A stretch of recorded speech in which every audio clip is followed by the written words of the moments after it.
Bismillahirrahmanirrahim. Al-Fatihah.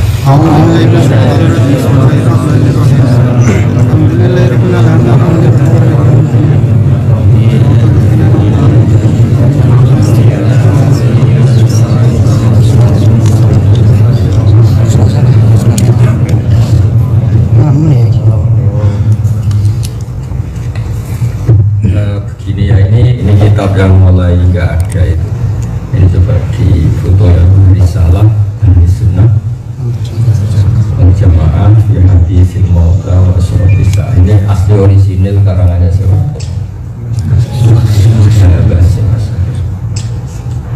Terus ini kitab Sulam Taufik, saya kemarin bawa banyak tak bagi ke beberapa masjid. Kitab Sulam Taufik juga ini ada 3 kitab. Aku berharap nanti terserah pihak sini untuk membagi, dikasihkan siapa ini kan saya tinggal. Begini, terus begini ya, jadi saya mau menerangkan satu makalah dari Mbak Hashim sehingga sampai sah jadi NU, karena bilang-bilang NU tapi tidak tahu madhabnya Mbak Hashim, malah madhabnya Banser ini apa-apa. Mana Bansernya ini?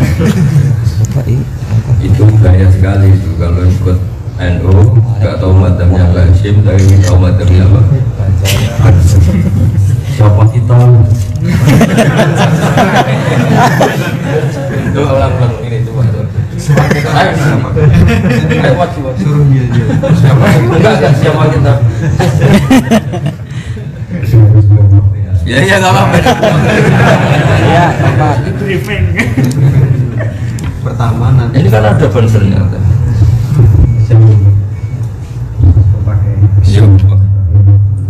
Siapa kita? NU. Siapa kita? NU. Siapa kita?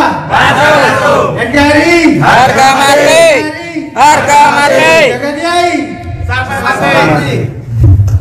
Atasnya pun buatan kompal terakhir. Nah itu madhabnya apa? Coba didengarkan secara tenang, ini spesial, ini yang kitab ini saya ajar di sini, maka saya mohon yang paham nanti diajarkan pada yang lain.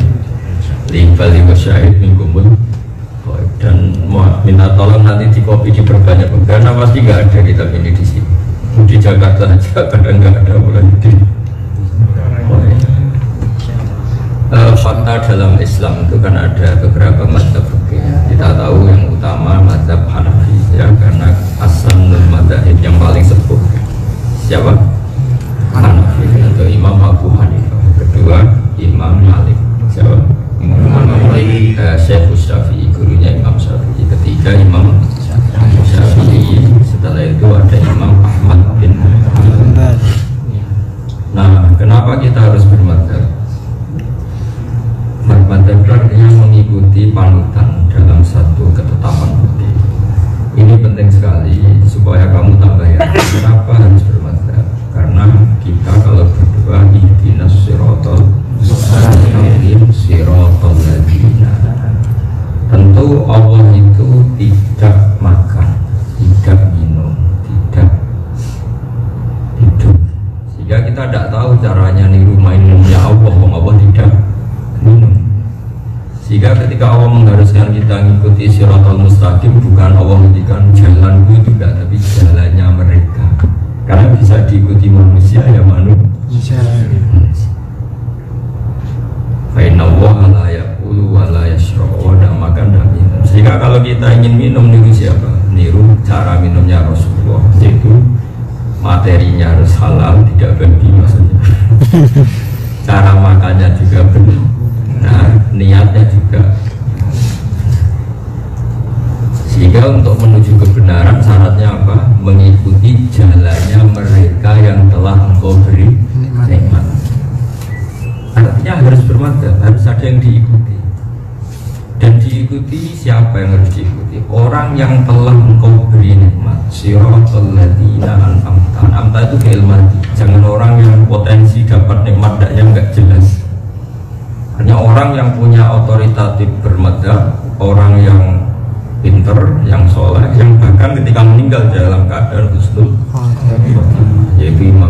kita imam ahli sunnah.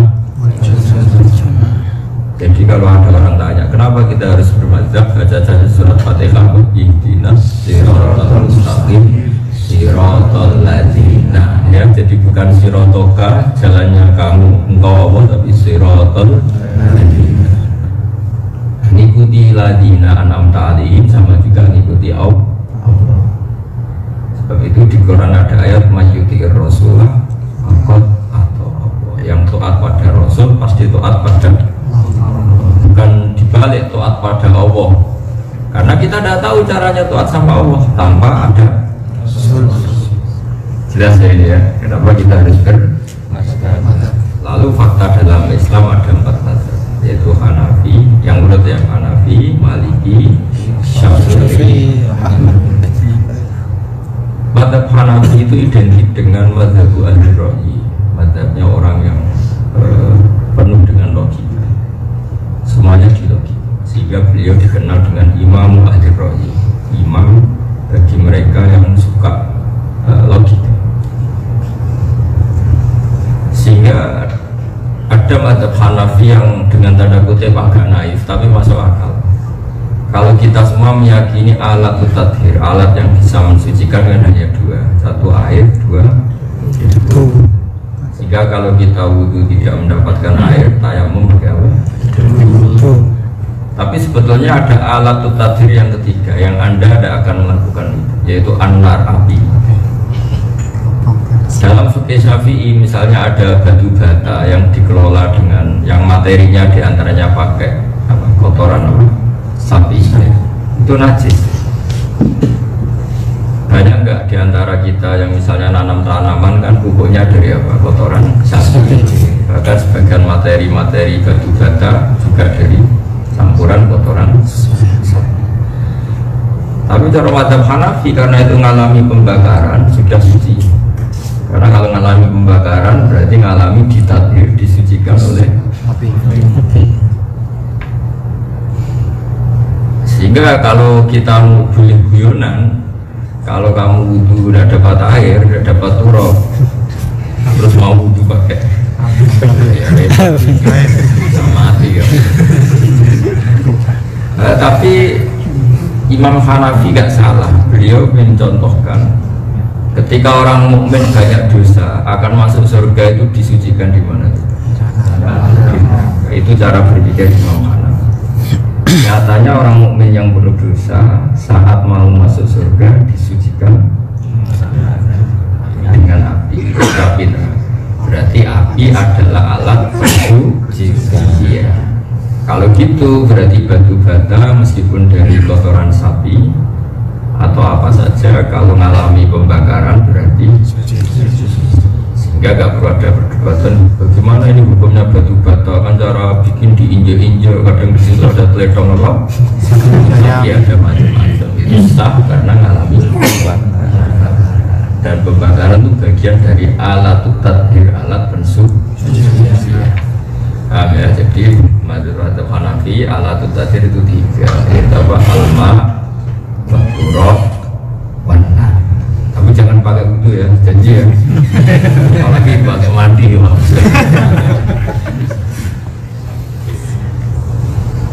kira-kira mazhab seperti itu. Mazhab itu cara berpikir melihat teks.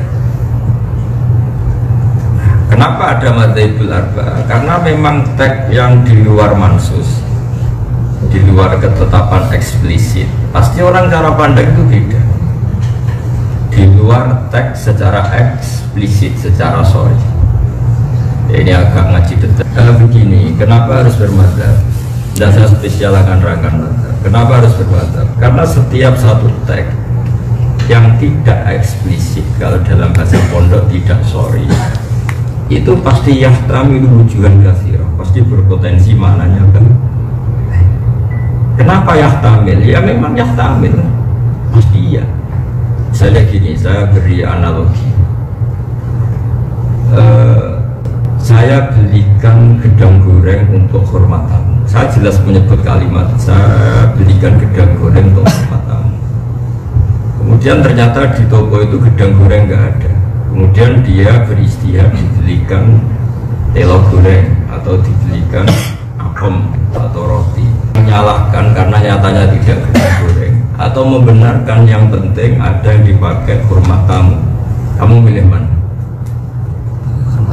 Mungkin yang kedua.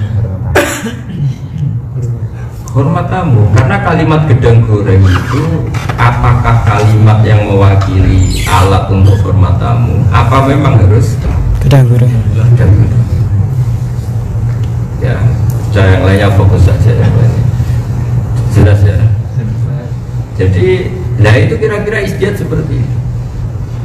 Mau tidak mau kita harus istiad, kalau tidak ya bodoh sekali.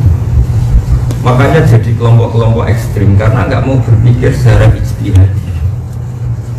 Sehingga ketika Rasulullah zakat dengan kurma atau zakat dengan apalah yang makanan pokok Arab, misalnya Rasulullah sedekah pakai roti, pakai gandum. Oleh Imam Syafi'i roti dan gandum dan kurma itu diganti kalimat itu. Zakat hanya sah bikuti baladi, dengan makanan yang menjadi kut makanan pokok negara. Sehingga orang Indonesia nggak boleh zakat dengan kurma, juga nggak boleh zakat dengan roti, harus pakai beras. Karena ketika Nabi memilih tamer atau memilih gandum, memilih khintoh di Arab adalah pilihan yang atas nama kuti ahlil balad, makanan yang pokok di negara. Ketika di Indonesia otomatis kita ganti, mungkin di Papua atau di mana diganti sagu. Ini yang namanya sekarang misalnya Rasulullah kenal, Rasulullah ngasih putrinya Fatimah, misalnya ini Fatimah kamu tak kasih roti, ini Fatimah kamu tak kasih jilbab. Itu maknanya jilbab apa penutup aurat? Penutup aurat. Sehingga kamu nggak boleh niru saya jilbaban, karena Nabi ngasih putrinya juga jilbab. Jadi salah kaprah. Maka jilbab di sini maknanya apa? Penutup. Ya sudah, kalau kamu lelah ya jangan beli jilbab. Ini masalah istihadiyah. Ya jelas ya. Nah, kenapa banyak paham ekstrim? Karena nggak mau mikir, nggak mau berpikir secara usul fikih. Sehingga NU itu utamanya Basim Asy'ari mengenalkan toro ikut istihad, kaifiyatul istihad, cara-cara beristihad. Ini penting saya utarakan karena orang sudah mulai malas berpikir, akhirnya jadi Islam yang ekstrim. Itu kan ibarat begini, kalau dalam kias seperti dengerin. Allah hanya ngendikan fala taqul lahuma uffin, kamu jangan pernah bilang sama kedua orang tua kamu bus. Maknanya itu apa? Aku ramu nih bus, ini kakek aku. Yang dilarang Quran kan bus, kalau kakek aneh kan tidak ada ayatnya. Itu kira-kira ngajak goblok apa ngajak pintar? Bukan seperti orang yang ngalalkan tikus, ngalalkan cacing. Di Quran kan enggak ada tulisannya. Memangnya Quran disuruh goblok ngomong detail-detail, ya enggak mungkin. Itu kan seperti anekdot dalam dunia pesantren. Ada santri saking gobloknya itu sering naboi istrinya. Naboi itu kan pakai tangan. Si istrinya lapor Pak Kiai santri Anda kalau sama saya sering naboi. Coba nasihati. Setelah dinasihati sembuh. 1 bulan lagi istrinya bilang, Pak Kiai kan hanya larang naboi, kalau nyadui kan belum. Jadi dia terlalu tekstual, apa?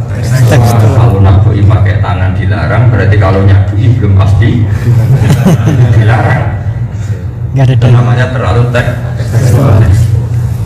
Padahal kalau mau belajar usul fikih dia tahu makna naboi adalah nyaki, sehingga semua bentuk nyaki juga haram atau tidak boleh. Berarti apa? Naboi ini hanya teks yang bermakna kias apa atau bermakna ibaratun an hurmatil idza. Jadi naboi kalau haram berarti yang dimaksud adalah nyakiti kok kalau naboy haram nyadui belum pasti, ini juga belum, kan nggak ada hadisnya. Sementara ini orang-orang intelektualis sidik-sidik kan gitu kan nggak ada dalilnya, nggak ada hadisnya. Itu yang nggak ada itu dalilnya, apa saking nggak ada akalnya. Malas mikir. Jadi itu yang namanya istihad. Kalau kamu haram naboi berarti haram nyadui, karena maknanya jangan naboi, sehingga kamu ludahi ya haram, nyadui ya nah, termasuk menerlantarkan juga, karena istri sampai makan utang tonggo itu sakit. Kamu tinggal yang seneng-seneng istri kamu terlantar sampai untuk makan saja utang tonggo itu sakit ya. Itu buyut yang haram. Nenek moyangnya haram. Istri kamu idoni di dalam rumah itu yang tahu hanya kamu. Mungkin ya sakit tapi masih sakitnya di sini, Bang.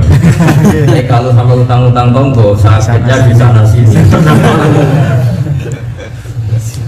Artinya apa? Kalau Anda ngerti usul fikih, ada kalimat jangan naboi istri, berarti jangan nyakiti. Kalau Rasulullah sedekah dengan dinar, dinar itu mata uang Arab Saudi zaman itu.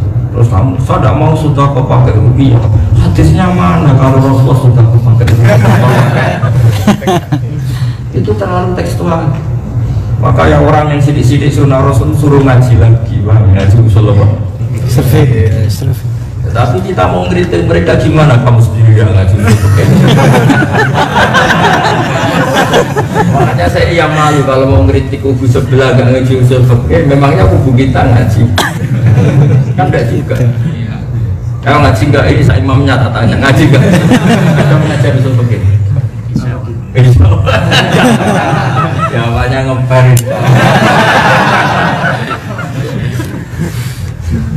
Enak tau, gampang toh kalau usul fikih yang nerangkan saya, gampang ya?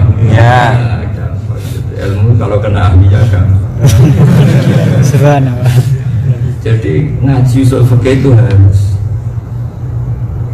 Ya kalau nuruti tag ya Nabi tidak pernah sedekah pakai rupiah, terus kamu nggak pernah sedekah pakai rupiah karena tidak ada hadis yang Nabi sedekah pakai rupiah. Ya Nabi tentu sedekahnya pakai dinar. Tapi maknanya apa? Nabi sedekah pakai mata uang setempat. Jika kita sedekah ya pakai rupiah, karena makna dinar adalah mata uang setempat, bukan ainul dinar, juga tidak harus di dinar. Lama-lama orang nggak sholat semua. Nanti sholatnya kan di Mekah Medina. Gak ada hatinya Nabi sholat di Indonesia. Yang kacau semua kalau semuanya ingin persis. Seperti kan organisasi. Jadi makanya ngaji usul fikih ya, ngaji apa? Semua itu ditanggapi secara ilmu apa? Jadi fala taqul lahum uffin, kamu jangan bilang ke orang tua hus. Kalau hus saja, jadi hus itu ibaratun an aqallil idza. Hus itu adalah nyakiti paling minimal. Pak, ojo ini. Pokoknya gitu tok aja kan. Apalagi jangan jodoh kakek. Kan kakaknya, bapaknya, abahnya ya. Ya kan? Pokoknya kamu, jadi ufin itu ada ulama maknanya atadjar, merasa enggak nyaman. Itu aja kan. Jadi atadjar, merasa kamu dengan orang tua ada nyaman. Itu saja sudah haram. Apalagi janjo kerjaan itu. Artinya apa? Mau tidak mau kita pakai hukum kias. Kias itu analogi. Makanya ada bahwa Quran, hadis, ijma. Itu yang tahu ulama. Jadi kamu nggak usah sidik-sidik hadisnya mana, Qurannya mana. Memangnya kurang jelas logika kamu sampai tanya Quran. Kalau seseorang santri dibilangnya ojo naboi santri, rasa menunggu teks, ojo nyadui, otomatis nyadui ikut haram karena sama-sama menyakiti. Tadi dalam konteks kamu disuruh kiai beli gedang goreng untuk hormat tamu, kalau gedang goreng tidak ada jangan pulang tangan kok. Karena nanti Pak Kiai kamu malu kan nggak ada menu yang disajikan. Jadi kamu harus tahu semangatnya. Nah kecuali di toko itu benar-benar ada gedang goreng, ya beli gedang goreng itu karena yang disebut Bukan. Paham ya? Jelas ya? Sama, kalau kamu hidup di Mekah, Nabi sedekah pakai dinar dan makanan pokok misalnya di sana itu gandum, ya sudah seperti itu. Jadi kalau di Indonesia adanya rupiah dan makanan pokok beras, zakat kita ganti apa? Beras dan rupiah. Bukan berarti itu mengganti sunnah Rasul, tapi semakna persis. Karena Nabi ketika sedekah pakai dinar, maknanya mata uang. Ketika misalnya zakat pakai kintoh atau gandum di sana, maknanya adalah butil. Ini yang namanya bagi. Sama seperti Nabi dulu sering wudu itu dituangkan sahabat pakai ceret, terus sahabat menuangkan. Ya, kendi kan orang dulu gitu. Terus orang sekarang pakai apa itu? Keran. Ya keran itu sepersis kendi zaman Kanjeng.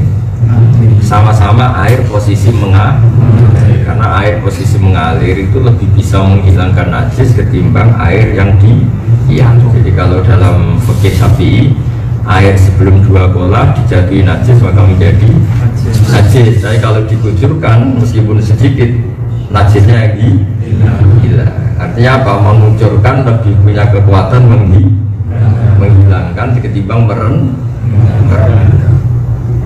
Terus jangan kamu menjadi ortodok, tapi Nabi dulu pakai ceret, pakai kendi, jangan keran, nggak ada khasisnya. Itu ngajak goblok apa ngajak goblok? Padahal setelah kendi kita masih bisa protes, tapi Nabi nggak pakai kendi ini. Makanya kalau ada yang bilang begitu ngomongin aja, tapi Nabi tetap nggak pakai kendi ini. Paham ya? Jadi apa? Kita harus bermantap. Ini saya bacakan di sebuah barokah. Ini nanti saya tinggal ya sama. Nanti untuk kopi ini dibagi. Syukur-syukur ada yang ngajar. Ini tidak bacakan mazhab Ba'asi Masyari. Sehingga tadi jangan sampai kita tahu mazhabnya Ansor dan Banser tapi tidak tahu mazhabnya. Jadi apalkan ya kitab ini namanya Risalatul Ahli Sunnah wal Jamaah. Ayo ulang lagi, namanya apa? Risalatul Ahli Sunnah wal Jamaah. Karangan Ba'asi Masyari ya tulis. Karangan Ba'asi Masyari. Bukan karangan Banser. Masa seragam Banser tahu seragamnya Ba'asi benar.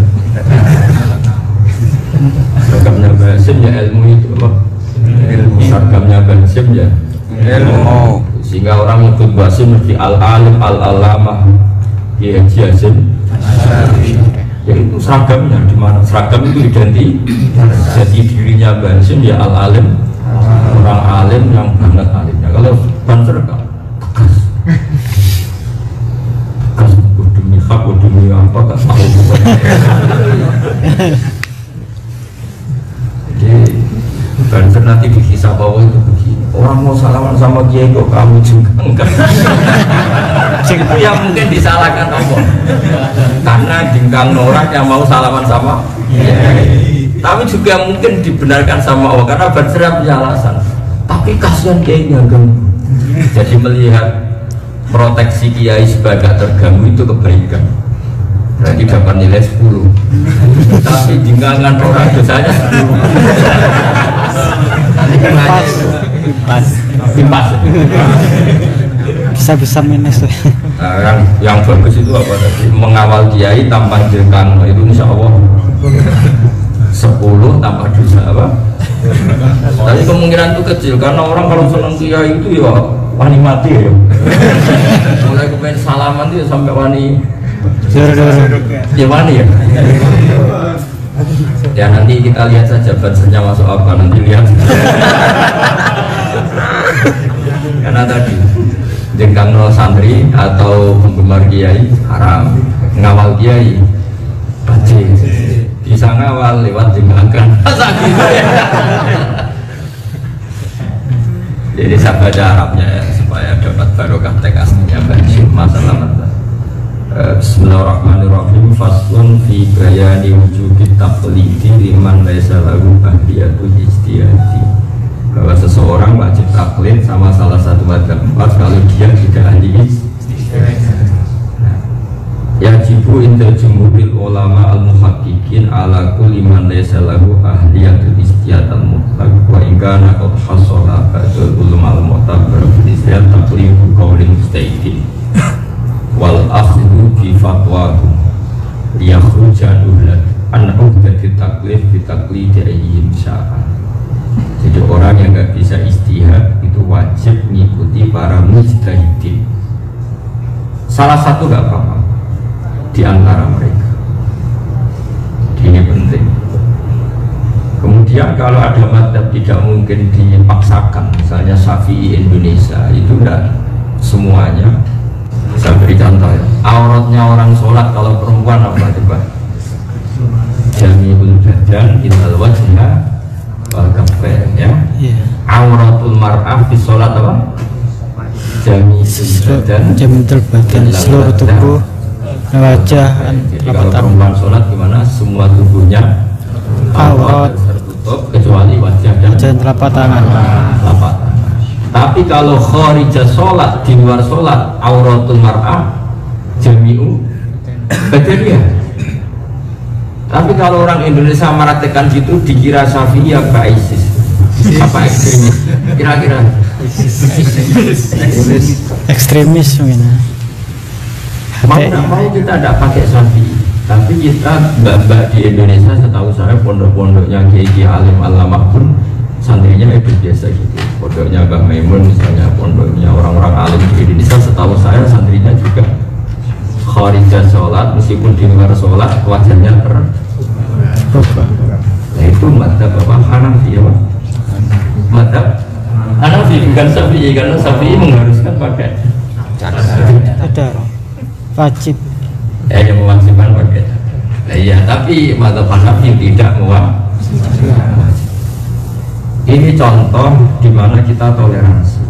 Karena kalau kita paksakan madzhab Syafi'i nanti berhadapan-hadapan sama negara karena dikira ISIS. Misalnya, paham ya? Saya bacakan. Wala yajibu alal amyi iltizamu madhabin fi kulli hadisatin. Walawil tarzama madhaban muayyanan kama madhabi Syafi'i la yajibu alil istimrahu bal yajuzu lahu al-intiqalu ila ghairi madhabi. Jadi meskipun kita Syafi'i masih boleh berpindah tapi asal dengan panduan guru-guru yang alim ya, jangan seenak. Tapi saya beri contoh tadi, guru-guru kita meskipun Syafi'i kan istrinya kiai-kiai rata-rata hanya cukup berjin. Itu artinya Syafi'i, tapi dalam hal itu mengikuti itu dari awal Mbak Hasyim memboleh. Tapi kamu jangan istihad sendiri. Tanya intikal mazhab, kalau intikal murah roh intikal. Seperti Seragam Banser itu seperti mazhab Syafi'i apa Hanafi sama mazhab Banser. Syafi'i apa Hanafi? Ada rasa. Itu kelihatan bareng. Kelihatan garang, kelihatan jatuh seperti itu. Garang. Hatinya lembut. Gak usah takut ya kata hatinya. Lembutnya nggak dirasakan tapi galaknya dirasakan. Kenapa? Karena lembutnya di hati, tangannya agak lembut. Ya seorang lagi ya. Jelas ya. Bal yajuzu lahu al-intiqalu ila ghairi madhab. Contoh ketiga itu masalah waktu. Kalau teman-teman Korea ini ngikut mazhab Syafi'i, semua masjid di Korea itu gak sah. Karena mazhab Syafi'i mengatakan wakaf itu harus di tempat yang abadi, tidak boleh wakaf kontrak. Sah tidak dalam fikih Syafi'i sesuatu yang kontraan atau sewaan diwakafkan, sah enggak? Betul sah? Ya betul. Tapi cara mazhab Hanafi sah. Tapi hebatnya Mbak Hasyim dari awal mengatakan meskipun kamu Syafi'i tidak harus selalu Syafi'i dalam semua kejadian yang Anda alami. Karena memang enggak mungkin. Iya tuh syaratnya mazhab Syafi'i itu kalau wakaf mauquf lah apa barang yang diwakafkan kan harus apa? Abadi. Apa? Jangan pernah dengar tuh, masih ada tuh sisa-sisa ilmunya zaman mondok. Masih ya.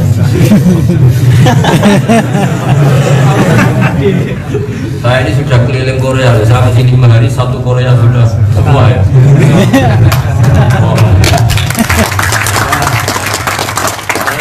Satu Korea karena 1 hari 3 masjid. Ya ini tolong sekali ya, ini di copy ya, terus disebarkan ke semua mas. Karena saya cari kitab ini mau saya beli banyak, tapi ya ada baca satu dong. Ya, jadi ini karangan Hasyim Asy'ari orisinil tentang masalah madhab. Apa masalah apa? Jadi wakaf itu kalau madhab Hanafi lebih fleksibel karena dianggap al-waqfu itu dianggap hibah. Wakaf itu ya seperti apa? Jadi pakai uang ya boleh, terus ya sudah biasa aja, tidak perlu syarat-syarat yang jelimet kayak di fikih apa? Syafi'i. Terus ini ada lagi, ini daunnya Mbah Hasyim yang dikutip guru saya Haji Maimun Zubair dalam kitabnya Al-Ulama Al-Mujaddid. Ini makalah yang menyelamatkan kita ila yaumil. Ya, itu ada makalah ini. Wa taqlidu ba'dal amali jaizun. Taklid setelah amal itu boleh, jadi taklid terlambat. Kayak sampai ini kan pasti taklid terlambat. Karena antara ilmu dan yang kamu lakukan kan dulu yang kamu lakukan. Baru ada 1-2 kiai yang membenarkan, alhamdulillah ada yang membenarkan. Padahal zaman melakukan karena kebodohan. Itu boleh. Buat taklid gadal amal jaizun. Taklid sudah kadung melakukan sesuatu itu jaizun boleh. Misalnya begini, tak beda ini tidak usah awas kalau gak jujur, tak lawan dia ada. Ada ngelawan di dunia, ngelawan tak ada. Karena seorang ulama itu nanti di akhirat lebih keren ketimbang zaman di dunia, karena punya otoritas. Awas macam-macam. Ayo umumnya kamu semua zaman di kampung ada ayam jago, tabrak mobil atau sepeda motor, terus kejet-kejet, Gempangan ini andekan kamu biarkan ya tetap almarhum. Umumnya kamu sembelih enggak jauh saja. Andekan enggak kamu sembelih tetap mati apa hidup? Mati. Jelas kena kepalanya. Itu apa? Menurut madzhab Syafi'i jelas enggak sah. Karena kehidupannya dia kejet-kejet itu proses mati bukan proses mau hidup. Jadi ibarat begini, sama tak beda ini. Ada orang sudah kejet-kejet mau mati, terus kamu wakofi tanah atau kamu hibai sah pada, tidak sah, karena dia sudah tidak sah melakukan tasarruf termasuk qabul menerima. Boleh nggak? Ayo orang sudah kejet-kejet tantas tukang wazab, nggak boleh kan orang kejet-kejet gitu disuruh apa? Qabul. Gak sah, semuanya gak sah. Artinya gini, syaratnya penyembelihan hewan itu masih hidup apa sudah mati? Sekarang kejet-kejet proses kematian hidup. Kenapa selama ini sudah tetap kamu sembelih? Dalilnya mesti iman. Jujur ya. Ayo, dalil kamu melakukan itu iman apa Syafi'i? Buktinya kalau kecelakaan ayam kecil segini, kamu biarkan mati apa? Mati. Karena gak ngeman kan? Enggak. Tapi untungnya, ini kan suatu kebodohan kan yang sudah melakukan satu kebodohan dalam bermadhab, tapi kepintaran dalam ekonomi. Saya pernah gitu, ini kisah nyata. Saya itu mau pergi, mau kemana gitu pergi. Pas sampai jalan raya itu kan, pas sampai jalan apa? Rumah saya kan sampai jalan raya kira-kira ya 300 meter. Pas sampai jalan raya itu, wadahnya jago tabrak. Kebetulan saya lewat pakai motor. Kebetulan ada saya, mungkin orang yang mau nyebelah itu mungkin suka dengan ada saya. Dibiarkan. Ini halal apa buatan? Aku suka bobo halal. Karena kalau saya bilang halal menjadi hukum permanen, makanya saya bilang kalau bobo halal. Kalau aku halal. Nah ternyata Pak, saya cari-cari karena kebanyakan orang itu juga salah. Semuanya mengalami seperti itu. Dan semuanya sepakat seperti itu. Dengan dalil imam. ya man. Tapi setelah saat ini di mazhab Maliki ternyata memang ada mengatakan tetap satu. Karena yang dikatakan nyawa itu nyawa tetap nyawa, selagi tidak mati namanya ya hidup. Meskipun kehidupan yang menuju mati, asal belum mati ya namanya hidup. Tapi kamu pas nyembelih itu karena bermadzhab Maliki apa karena iman? Nah meskipun itu sudah jadi daging Anda, kan sudah kamu makan, sudah menjadi darah, itu kata Basim Asy'ari wa taqlid badal amal jaiz. Meskipun sudah terlambat itu tetap jadi kamu berdoa, ya Allah, ternyata kebodohan saya yang lalu-lalu ternyata itu Maliki, ya Allah. Ya Allah, saya ulang lagi, ya Allah, kebodohan saya di masa-masa lalu ternyata itu Maliki. Alhamdulillah. Aman. Jadi wa taqlidu ba'dal amali jaiz. Karena ini penting sekali, ini dan bebas. Nah, di sini dicontohkan gini. Kalau sholat syafi'iyun don nasihata sholatihi ala madhabi sumata bayyana butlanu wa fi madhabi wasih hakuha ala madhabi wairi falahu taqlidu wa yaktafi bitilka sholati. Jadi misalnya gini, kalian semua kan sering sholat, keyakinan kamu kalau sholat kena najis batal nggak? Batal kan? Meskipun najis itu sedih, meskipun sak lubang jarum, misalnya kalau lama dulu sak lubang jarum. Saya ulang lagi ya, keyakinan kamu ada apa? Syafi'i. Ya, keyakinan kamu dalam mazhab Syafi'i kena najis sedikit itu sholatnya sah? Tidak. Tapi misalnya kamu habis kamar mandi, basah-basah yang kamu kira air ternyata uang. Nggak cerita, tadi kamu kena sedikit sekali, bukan banyak, sedikit sekali. Karena kamu lewat secara tidak hati-hati. Cara ujo kecipratan apa? Cipratan. Dengan cipratan yang saking kecilnya itu asumsinya itu nggak bisa dilihat mata telan. Cara orang Jawa kalau di kitab-kitab diterangno kal ibro kayak selubang apa? Ya, kayak sambil khiyat kalau dalam bahasa Quran itu selubang apa? Setelah kamu sholat, kamu kan tanya, benalah ada yang ngabari. Kamu orang kubertak itu ya, gitu. Nah, tapi sedikit sekali, kecuali kenanya banyak. Itu sholat kamu tetap sah, meskipun itu mengikuti mazhab Hanafi, karena mazhab Hanafi mengatakan najis yang dengan asumsi tidak bisa dilihat itu hukumnya makfuh. Makfuh itu terampuh. Misalnya yang saya orang nguyuh ngadeg, itu andekan dipakai alat pembesar, ya meskipun akhirnya cawi, kira-kira kena cipratan, kena. Dan ketika pensucian itu semuanya sempurna apa pasti ada cipratan yang kadung berdomisili. Kira-kira saja. Pasti kurang sempurna dan pasti ada cipratan yang tetap enggak. Tapi itu kata Imam Abu Hanifah, natsun la yudrikuhu tarfun, itu ya fa'an najis yang tidak bisa dilihat dengan asumsi tadi. Itu tidak diampuni, tidak punya efek sama sekali dalam pembatalan sholat atau ketidaksahan. Tapi selama ini kan kamu nggak pernah sehati-hati itu menurut mazhab Syafi'i, paham ya? Sehingga aturannya sholat kamu tidak sah. Terus terlambat tahunya itu setelah ngaji saya di sini, ternyata sah.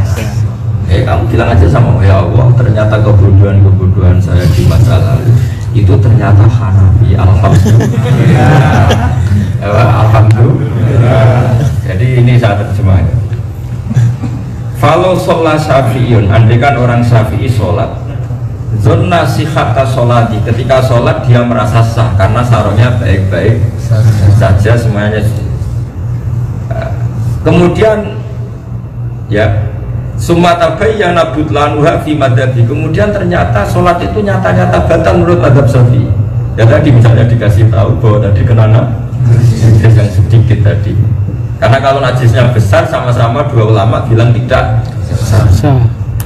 Tapi wasihatuha ala madhabi ghairi. Tapi kalau dicari-carikan madhab, ada ulama lain yang mengatakan itu sah. Misalnya tadi madhab apa? Hanafi itu falahu taklidu. Kamu boleh ikuti madhab Hanafi meskipun badal amal, meskipun terlambat. Jadi misalnya ini ada ekstremis enggak? Harus sholat lagi kamu. Sholat kamu tidak sah karena menurut madhab Syafi'i gini. Ternyata terus kamu enggak sah Hanafi. Tapi tahu kan baru sekarang, pas sholat kan belum tahu.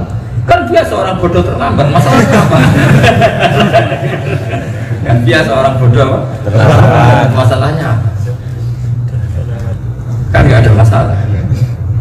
Nah, padahal kamu saat sholat ini kan bukan karena Hanafi, karena dablek. Lihat, kamu pas sholat tadi tetap ada najis kecil, tetap sholat itu karena dablek apa karena Hanafi? Baru setelah sholat dengar kabar kalau seperti itu menurut Hanafi gak apa. Nah, meskipun demikian kata madhab ada Basim Asy'ari falahu takliduhu wa yaktafi bitil kasolat. Biarnya nggak apa-apa dan sholat itu sudah cukup. Kalau sholat itu sudah cukup. Jadi ini penting. Jadi makanya ini penting sekali ya. Jadi dari awal Basim Asy'ari sudah mengatakan ciri khas ahli sunnah atau aswaja Indonesia itu mengikuti salah satu madhab tentu kita secara seringnya madhab Syafi'i ya. Tapi ada hadisah, ada hal-hal tertentu yang kita mengikuti madhab yang lain. Saya ulang lagi takbirnya ya. Wala yajibu alal ami iltizamu madhabin fi kulli hadisatin. Tidak harus semua kejadian harus ikut persis seperti madhab apa? Walawil tazama madhaban muayyanan kamadhabi Syafi'i la yajibu alaihi istimrar. Kalau sudah berpegangan Syafi'i itu pun tidak harus terus menerus dalam semua ranah hukum. Fadal yajuzu lahu al-intiqalu ila ghairi madhab. Kadang-kadang sesekali juga boleh intiqal pindah. Tapi tadi ya asal lewat guru yang arif dan bijaksana, bukan berdasar nafsu. Kayak adatnya kiai Indonesia kan santri-santrinya, keluarganya ya jilbaban biasa dan pakai cadar. Itu sebetulnya tidak madhab Syafi'i ya. Tapi kalau NU begitu ya dianggap kayak kubu sebelah begitu. Ya makanya ini penting aja ya. Jadi saya mohon sekali ini benar-benar NU mengenali madhab pendirinya itu Hadratus Syekh Basim Asy'ari.